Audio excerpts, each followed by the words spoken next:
இது வைகறை விருந்து. நம்ம இன்றைக்கி இந்த வீடியோவில் தக்காளி பருப்பு எப்படி செய்கிறது அப்படிங்கிறத பார்க்க போகிறோங்க. வாங்க வீடியோக்கு போகலாம். நம்ம வெளியே எங்கேயாச்சும் போயிட்டு லேட்டாக வந்தோம், சீக்கிரமாக சமைச்சு முடிக்கணும் அப்படிங்கிற மாதிரி நம்ம இந்த டிஷ்ஷை செஞ்சுக்கலாங்க. இந்த டிஷ் செய்கிறதுக்கு தேவையான பொருட்கள் என்னென்ன, அதை எப்படி செய்யலாம் அப்படின்ட்டு பார்க்கலாம். துவரம்பருப்பு 100 கிராம், தக்காளி 1 சின்னதாக இருந்தால் போதுங்க, பெருசாக தேவையில்லை. எண்ணெய் 2 டீஸ்பூன், பெருங்காயத்தூள், உப்பு,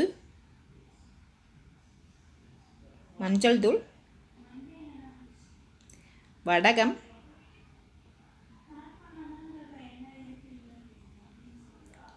பூண்டு 5 பல், சின்ன வெங்காயம் 6லிருந்து 7,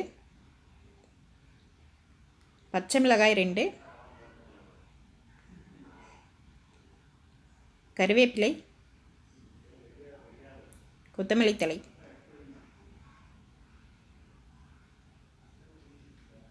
நம்ம பருப்பை நல்லா அலசிட்டு குக்கரில் போட்டு மூழ்கிற அளவுக்கு தண்ணி ஊற்றிக்கலாங்க. நான் அரை டம்ளர் பருப்பு எடுத்துருக்கேங்க. அதுக்கு 2 டம்ளர் தண்ணி 2.5 பங்கு தண்ணி ஊற்றிருக்கேங்க. தக்காளி சின்னதாக இருந்தால் போதும், கட் பண்ணி போட்டுக்கிட்டேன். பூண்டு, உரித்த சின்ன வெங்காயம்,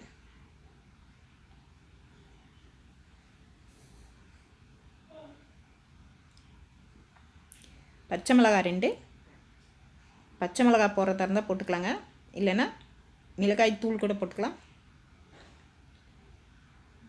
மஞ்சள் தூள், பெருங்காயம் போட்டுக்கலாங்க. போட்டுக்கிட்டு இப்போ குக்கரை மூடி 3 விசில் வச்சுக்கலாம்.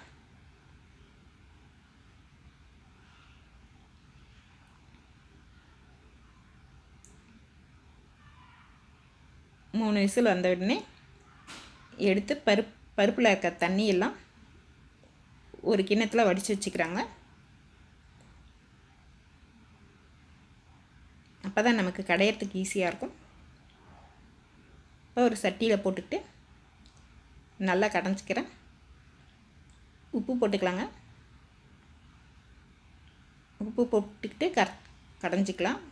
மிளகாய் தூள் போடுறதுனா முன்னாலேயே நம்ம போட்டுணுங்க, பருப்பு வேக வைக்கும் போதே, இல்லைன்னா பச்சை வாசனை அடிக்கும். இப்போ பருப்பு கடைஞ்சாச்சு. நம்ம ஒரு தாளிக்கிற கரண்டி வச்சு அதில் 2 ஸ்பூன் எண்ணெய் ஊற்றிக்கலாங்க. வடகம் கருவேப்பிலை போட்டு தாளிச்சிக்கலாம்.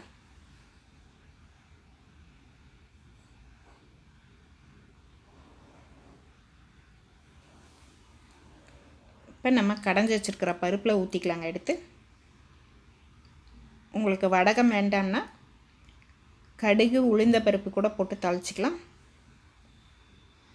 வடகம் தாளிச்சிங்கன்னா தாளிச்சிட்டு ஒரு முறை கடைஞ்சிக்கோங்க. ஈஸியான குயிக்காக செய்யக்கூடிய தக்காளி பருப்பு ரெடி ஆகிடுச்சுங்க. இது ரொம்ப சூப்பராக இருக்கும். நீங்களே இதை வீட்டில் ட்ரை பண்ணி பாருங்கள். உங்களுக்கு இந்த வீடியோ பிடிச்சிருந்தால் வைகறை விருந்து சேனலுக்கு லைக் பண்ணுங்கள், ஷேர் பண்ணுங்கள், கமெண்ட் பண்ணுங்கள், சப்ஸ்கிரைப் பண்ணி பெல் பட்டன் அழுத்துங்க. அன்பாய் சமைப்போம், ஆரோக்கியமாய் வாழ்வோம். நன்றி, வணக்கம்.